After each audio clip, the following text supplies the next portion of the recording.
Welcome to 7 news Telugu బులెటిన్ల ముందుగా headlines. అమరావతికి చట్టబద్ధత, రాజ్యసభలో ఆమోదం, ఏపీకి శుభవార్త.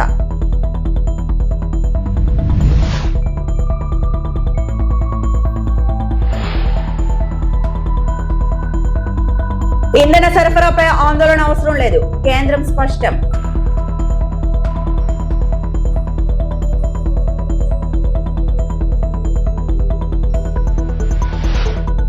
అమరావతికి చట్టబద్ధతపై నారా లోకేష్ హర్షం.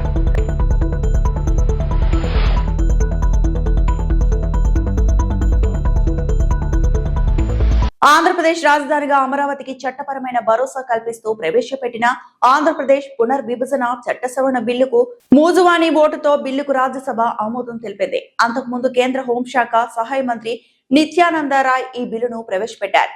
ఎంపీ రేణుకా చౌదరి చర్చ ప్రారంభించారు. బిల్లుపై చర్చ సమయంలో వైకాపా వాకౌట్ చేసింది. రాజ్యసభలో బిల్లు ఆమోదం పొందిన సందర్భంగా Rajya Sabha chairman CP Radhakrishnan AP ప్రజలకు శుభాకాంక్షలు తెలిపారు. అమరావతికి శ్రీ వెంకటేశ్వర స్వామి ఆశీస్సులు ఉంటాయన్నారు. ఇప్పటికే అమరావతి చట్టబద్ధత బిల్లును లోక్సభ ఆమోదించిన సంగతి తెలిసిందే. Those in favor will please say aye. Those against will please say no. I think the ayes have it, the ayes have it, the ayes have it. Class 2 is adopted. Class 1, the enacting formula and the title stand part of the bill. Those in favor will please say aye. Those against will please say no. I think the ayes have it, the ayes have it, the ayes have it. Class 1, the enacting formula and the title are adopted. Shriman Nityananda Rai ji to move that the bill be passed. महोदय, मैं प्रस्ताव करता हूं कि विधेयक पारित किया जाए. Motion moved that the bill be passed. The question is that the bill be passed. Those in favor will please say aye. Aye. Those against will please say no. I think the ayes have it, the ayes have it, the ayes have it. The bill is passed. On behalf of the entire House and the entire country people, we wish all the Andhra Pradesh people to have their new, well-built, new capital, Amaravati. Thank you.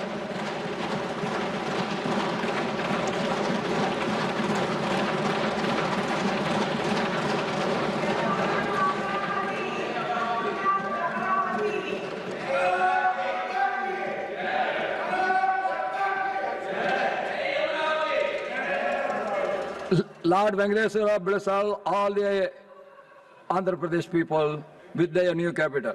దేశంలో ఇంధన సరఫరాపై ఎలాంటి ఆందోళన అవసరం లేదని కేంద్ర ప్రభుత్వం స్పష్టం చేసింది. పెట్రోలియం మరియు సహజ వాయువు మంత్రిత్వ శాఖ సంయుక్త కార్యదర్శి సుజాత శర్మ అంతర్ మంత్రిత్వ శాఖ సమావేశంలో కీలక ప్రకటన చేశారు. దేశానికి అవసరమైన క్రూడ్ ఆయిల్ సరఫరా పూర్తిగా సురక్షితంగా ఉందని, అలాగే సల్ఫర్ కొరత ఎక్కడా లేదని ఆమె తెలిపారు. ఇక గృహ వినియోగదారులకు సహజ వాయువు సరఫరా 100% భద్రంగా ఉందని స్పష్టం చేశారు. గత ఒక నెలలోనే సుమారు 3,37,000 పైగా పిఎన్జి కనెక్షన్లు అందించగా అందులో 2,90,000 కనెక్షన్లు ఇప్పటికే యాక్టివ్ అయ్యాయి. దేశవ్యాప్తంగా గ్యాస్ సరఫరా వ్యవస్థను మరింత బలోపేతం చేసే దిశగా ప్రభుత్వం చర్యలు తీసుకుంటుందని అధికారులు తెలిపారు. कुछ इस तरह की खबर सुनने को मिली कि सल्फर की सप्लाईज में कुछ इशू है. मैं ये बात क्लियर कर देना चाहती हूँ कि क्योंकि हमारी रिफाइनरीज मैक्सिमम कैपेसिटी पर ऑपरेट कर रही हैं, इसलिए सल्फर की कोई शॉर्टेज नहीं है. हमारे रिटेल आउटलेट्स नॉर्मल ऑपरेट कर रहे हैं. इंटरनेशनल वॉलेटिलिटी के बावजूद भी पंप के प्राइसेस में कोई इंक्रीज नहीं किया गया है. भारत सरकार ने प्राइसेस को स्टेबल रखने के लिए एक्साइज ड्यूटी में रिडक्शन किया है और कुछ बाहर हमारी ऑयल मार्केटिंग कंपनीज भी उठा रही हैं और लगभग 24 रुपये का अंडर रिकवरी पेट्रोल के ऊपर और 104 रुपये का अंडर रिकवरी डीजल पर लीटर डीजल पर है. इसके अलावा नेचुरल गैस की सप्लाई डोमेस्टिक कंज्यूमर्स को 100% एश्योर्ड है और जैसा कि मैं आपको बताती आ रही हूं कि भारत सरकार ने पीएनजी के एक्सपेंशन के लिए कई सारे कदम उठाए हैं. ये इसलिए भी ज़रूरी है कि इससे हमारे एलपीजी के ऊपर जो प्रेशर है वो ईज़ आउट होगा. इसी क्रम में आपको मैं याद दिलाना चाहूँगी कि भारत सरकार ने एक ऑर्डर इशू किया था और जिसमें ये कहा था कि 10% एडिशनल कमर्शियल एलपीजी दी जाएगी अगर state government ease of doing business के द्वारा पीएनजी एक्सपेंशन को प्रमोट करेंगे। इस संबंध में मैं ये बताना चाहूँगी कि लगभग 8 स्टेट्स और 8 स्टेट्स को एडिशनल एलोकेशन दिया जा रहा है और 3 स्टेट से एप्लीकेशन आया है जो अंडर कंसीडरेशन है। पिछले एक माह में लगभग 3,33,000 पीएनजी कनेक्शंस दिए गए हैं, उनको गैस सप्लाई की गई है। इसके अलावा 2,90,000 नए कनेक्शन भी दिए गए हैं और 3,61,000 के आसपास न्यू रजिस्ट्रेशन भी प्राप्त हुए हैं। एलपीजी के सप्लाई के संबंध में मैं ये बताना चाहूँगी कि पेट्रोल और डीजल की तरह ही इंटरनेशनल वॉलेटिलिटी के बावजूद प्राइसेस आर स्टेबल। कोई एलपीजी घरेलू सिलेंडर के दाम में कोई इंक्रीज नहीं किया गया है। किसी भी डिस्ट्रीब्यूटर पर ड्राई आउट नहीं है और सभी डिस्ट्रीब्यूटर्स के पास पर्याप्त एलपीजी उपलब्ध है। लगभग 95% रिफिल बुकिंग ऑनलाइन प्राप्त हो रही है और लगभग 85% डिलीवरी। ఎన్నికలకు ముందు ఏకైక రాజధాని అమరావతి అని చెప్పిన జగన్ గెలిచిన 6 నెలల్లో 3 రాజధానుల పేరిట డ్రామా చేశారని మంత్రి నారా లోకేష్ అన్నారు. ప్రపంచంలో 3 రాజధానుల విధానం ఎక్కడా విజయవంతం కాలేదని చెప్పారు. ఢిల్లీలో ఆయన మీడియాతో మాట్లాడారు. అదే వ్యక్తి కరెక్ట్ గా ఫౌండేషన్ తర్వాత నేనే మాట్లాడాను, డావోస్ లో నేనే తీసుకొచ్చానంటే ఇంకేమన్నాలండి ఆయన్ని. సో ఆయన ఇంకా అధికారంలోకి రాడు, ఎందుకంటే ప్రజలు అన్ని గమనిస్తున్నారు. గతంలో అంటే ఒక్క ఛాన్స్ అని ఆయన కోరారు, ఓకే చూద్దామని ప్రజలు ఇచ్చారు. దానివల్ల ప్రజలు ఎంత ఇబ్బంది పడ్డారో ప్రజలే స్వయంగా చూశారు. ఎన్ని దాడులు జరిగినాయి, ఎన్ని దొంగ కేసులు పెట్టారో ప్రజలే అనుభవించారు. సో ప్రజలు కూడా అప్రమత్తంగా ఉన్నారు. ఎస్, కంటిన్యూటీ ఆఫ్ గవర్నమెంట్ కూడా చాలా అవసరం. మీరు గుజరాత్ చూడండి, ఒకే పార్టీకి చెందిన ప్రభుత్వం అధికారంలో ఉంది కనుకనే గుజరాత్ ఈరోజు ఇంత అభివృద్ధి చెందింది. ఒరిస్సాలో కూడా గతంలో అదే జరిగింది. ఇప్పుడు ఆంధ్ర రాష్ట్రానికి కూడా ప్రభుత్వ కొనసాగింపు అనేది చాలా చాలా అవసరం. ఇప్పుడు మీరు చూడండి, 22 నెలలు 21 మంత్స్ 21 నెల 21 మంత్స్ ఎన్ని పరిశ్రమలు తీసుకొచ్చాడు. ఎవరిని ఊహించారు? ఇక్కడ ఉందా మనం ఎవరన్నా ఊహించామా? కాగ్నిసెంట్, గూగుల్, టీసీఎస్, ఇప్పుడు ఇన్ఫోసిస్ వస్తుంది, సోలార్ సెల్ మ్యానుఫ్యాక్చరింగ్ కంపెనీలు తీసుకొచ్చాం, ఏసీలు తయారు చేసే కంపెనీలు తీసుకొచ్చాం, one of India's largest steel plant తీసుకొచ్చాం, ఇంకా కొన్ని రాబోతున్నాయి. ఎవరిని ఊహించామా? కానీ ఎన్ని ఎందుకు వస్తున్నాయంటే ఒక బ్రాండ్ ఉంది, ఆ brand Babu. Amaravati should be the soul and permanent capital of Andhra Pradesh అని వాళ్ళు కూడా కోరటం జరిగింది. దాంట్లో భాగంగా ఒక స్పెషల్ సెషన్ పెట్టుకున్నాం, ఒక రోజంతా దీని మేము చర్చించాం. ఏకగ్రీవంగా శాసనసభలో తీర్మానం చేసి పార్లమెంట్కి పంపించడం జరిగింది. దాంట్లో భాగంగా గౌరవ హోంమంత్రి అమిత్ షా గారు పర్సనల్గా తీసుకుని, ప్రధానమంత్రి గారు కూడా ఎస్, ఇప్పటికీ చాలా నష్టపోయారు ఆంధ్ర ప్రజలు. ఇట్లా ప్రభుత్వాలు శాశ్వతం కాకపోవచ్చేమో కానీ వ్యవస్థ శాశ్వతం, రాజధాని శాశ్వతం ఉండాలని ఆయన కూడా పర్సనల్గా తీసుకుని పార్లమెంట్లో నిన్న పాస్ అయింది బిల్లు. దాని తర్వాత ఆ సవరణ, దాని తర్వాత రాజ్యసభకు వచ్చి ఈరోజు ఆంధ్ర ప్రజలందరూ గర్వపడాలి. ఎందుకంటే మొత్తం భారతదేశం, ఒకే ఒక పార్టీ తప్ప మొత్తం భారతదేశం ఆంధ్ర రాష్ట్రానికి అండగా నిలబడింది. విశాఖ స్టీల్ ప్లాంట్ కోసం కొనసాగుతున్న రక్షణ పోరాటం 5 ఏళ్లను పూర్తి చేసింది. ఈ సందర్భంగా దొండపత్రి డిఆర్ఎం కార్యాలయం నుండి జీవీఎంసీ గాంధీ విగ్రహం వరకు భారీ ర్యాలీ నిర్వహించబడింది. అఖిలపక్ష కార్మిక ప్రజా సంఘాల నేతలు స్టీల్ ప్లాంట్ ప్రైవేటీకరణకు వ్యతిరేకంగా దీక్షా శిబిరం ఏర్పాటు చేశారు. ఏఐటియుసి జాతీయ ఉపాధ్యక్షుడు డి ఆదినారాయణ మాట్లాడుతూ అన్ని కార్మిక సంఘాలు ఐక్యంగా స్టీల్ ప్లాంట్ రక్షణలో ముందున్నాయన్నారు. అనుమతి లేకుండా భూములను అమ్మకానికి ఇవ్వడం, సొంతంగా అప్పగించడం ప్రభుత్వం చేస్తున్న దుర్మార్గమని నాయకులు ఆరోపించారు. మెటల్ కంపెనీకి ప్రత్యేకంగా గనులు కేటాయించడానికి కుట్ర జరుగుతున్నట్లు చెప్పారు. కార్యక్రమంలో ఐఎన్డియుసి రాష్ట్ర అధ్యక్షుడు మంత్రి రాజశేఖర్, సిఎఫ్టియుఐ జాతీయ అధ్యక్షుడు ఎన్ కనకారావు, సిపిఎం మాజీ floor leader B Gangarao, AITUC రాష్ట్ర కార్యదర్శి పడాల రమణ మరియు ఇతర నేతలు పెద్ద సంఖ్యలో పాల్గొన్నారు. స్టీల్ ప్లాంట్ ప్రైవేటీకరణను ఆపి స్థానిక కార్మిక ప్రజా హక్కులను పరిరక్షించాలని నేతలు డిమాండ్ చేస్తున్నారు. మోడీ ప్రభుత్వం త్యాగాలతో సాధించుకున్నటువంటి వైజాగ్ స్టీల్ ప్లాంట్ ని రోజు రోజుకి దిగ్బంధనం చేస్తూ ఆర్సిలర్మిట్టల్ స్టీల్ ప్లాంట్ కోసం వరాలు కురిపిస్తా ఉంది. వైజాగ్ స్టీల్ ప్లాంట్ కి సొంతగోలు కేటాయించకుండా ఆర్థిక దిగ్బంధనం చేస్తా ఉంది. అదే ఆర్సిలర్ స్టీల్ ప్లాంట్ కి 5,000 గనులు కేటాయిస్తా ఉంది. వైజాగ్ స్టీల్ ప్లాంట్ లో పర్మనెంట్ ఎంప్లాయీస్ ని, కాంట్రాక్ట్ వర్కర్స్ ని వ్యవసాయంలో తొలగించింది. ఆర్సిలర్మిట్టల్ స్టీల్ ప్లాంట్ లో వేల ఉద్యోగాలు ఇస్తామని చెప్పి అంటా ఉంది. వైజాగ్ స్టీల్ ప్లాంట్ కావాల్సినటువంటి యంత్రాల మరమ్మతుల కోసం, అలాగే కొన్ని డిపార్ట్మెంట్ల తాలూకా అభివృద్ధి కోసం 10,000 కోట్లు కేటాయించమని చెప్పని స్టీల్ ప్లాంట్ కార్మిక సంఘాలు కార్మికులు కోరుతుంటే ఖాతరు చేయకుండా ఆర్సిలర్మిట్టల్ స్టీల్ ప్లాంట్ కి 1,000 కోట్ల రూపాయలు కేటాయిస్తా ఉంది.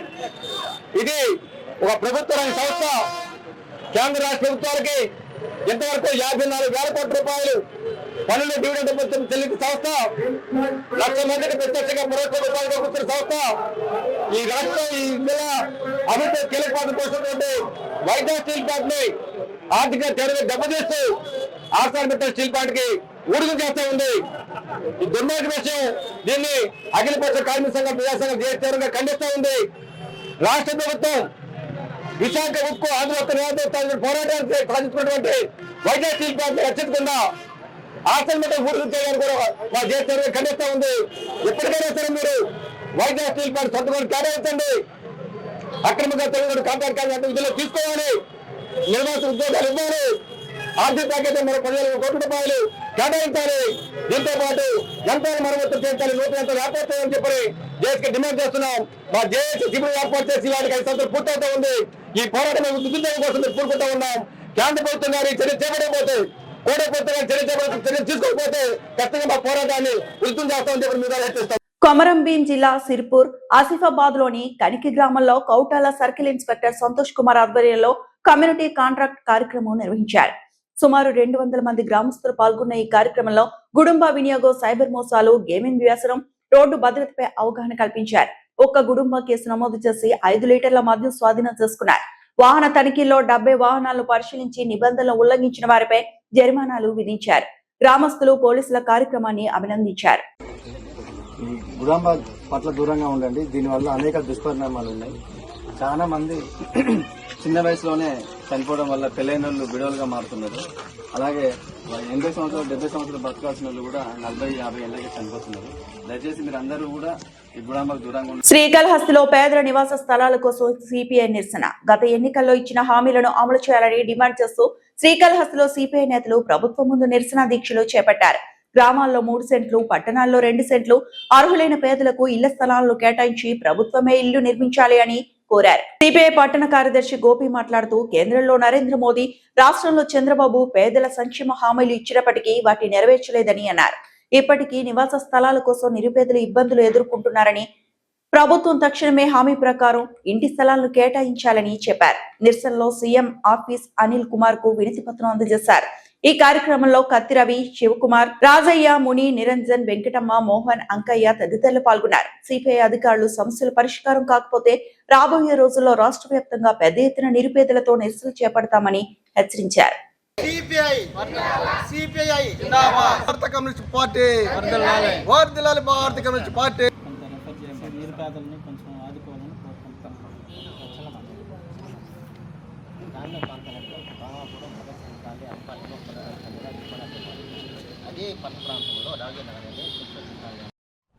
రాష్ట్ర కమిటీ పిలుపు మేరకు భారత కమ్యూనిస్ట్ పార్టీ సిపిఐ రాష్ట్ర వ్యాప్తంగా జిల్లా ఆఫీసుల దగ్గర, మండల కేంద్రాలలో ధర్నా నిరసన జరుగుతూ ఉంది.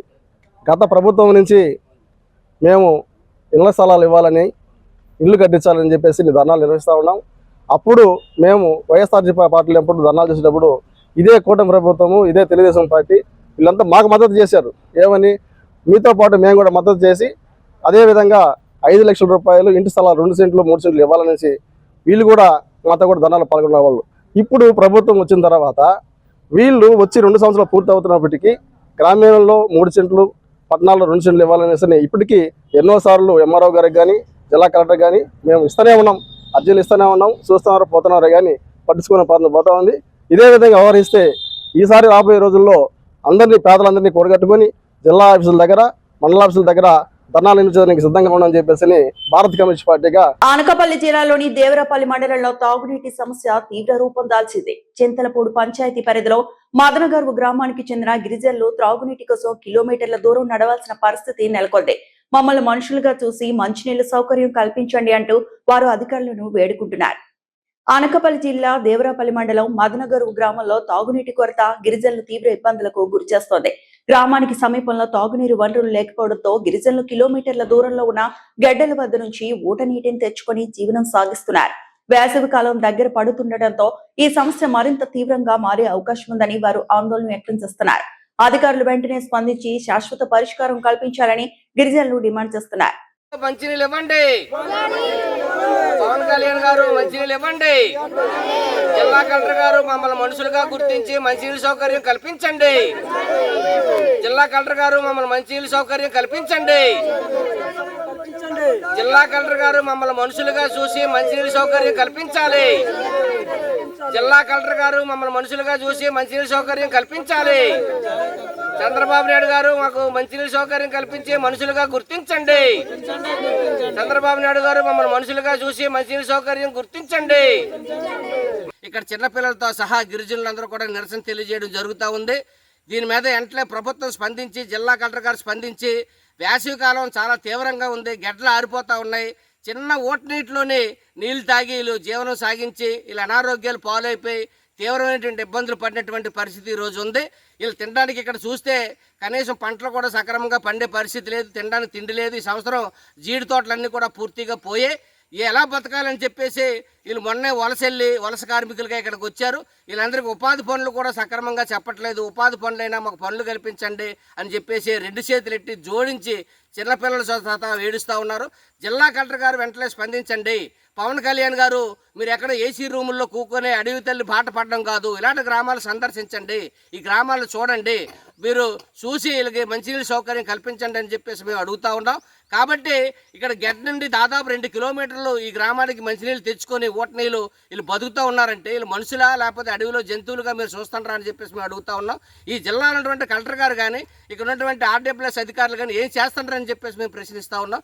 కాబట్టి వీళ్ళకి వెంటనే బోరేసి వెంటనే వీళ్ళకి మంచినీళ్ళ సౌకర్యం కల్పిస్తే కొంత అనారోగ్య సమస్యలటువంటి పరిష్కారం అవుతాయి. ఆరోగ్య సమస్యలుగా ఈరోజు వీళ్ళు ఉంటారు. వీళ్ళు చిన్నపిల్లలు వీళ్ళు జ్వరాలు వచ్చి గడ్డ నీళ్ళు తాగి ఊట నీళ్ళు తాగి డయోరియా, మలేరియా, డెంగ్యూ అనేకమైనటువంటి టైఫాయిడ్ లాంటి జ్వరాలు వచ్చి ఆ మందులకే ఈరోజు తీవ్రమైన ఇబ్బందులు పడినటువంటి పరిస్థితి ఇక్కడ కనిపిస్తుంది.